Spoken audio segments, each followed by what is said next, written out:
মমতা বন্দ্যোপাধ্যায়কে রাজনৈতিকভাবে পরাস্ত করতে পারছেন না, তাই এভাবে কেন্দ্রীয় এজেন্সি দিয়ে তৃণমূল কংগ্রেসকে আটকানোর চেষ্টা করা হচ্ছে বলে মন্তব্য করলেন রাজ্যের মন্ত্রী পার্থ ভৌমিক। তৃণমূল কংগ্রেসের নেতাদের কি বলে প্রমাণ করতে হবে তারা কেউ চোর নয়? আজ তাপস পাল মারা গেলেন, তিনি জেনে গেলেন না যে তার আদৌ অপরাধ ছিল কি ছিল না। সুলতান আহমেদ মারা গেলেন, তিনি জেনে গেলেন না তার আদৌ অপরাধ ছিল কি ছিল না।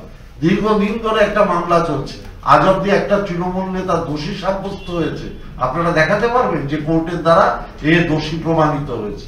অর্থাৎ মেলাইন করে দাও, তৃণমূল কংগ্রেসকে মেলাইন করে দাও, লোকের কাছে ছোট করে দাও, যাতে তৃণমূল কংগ্রেস সম্পর্কে একটা কনসেপশন তৈরি হয় যে তৃণমূল কংগ্রেস মানে চোর, খারাপ।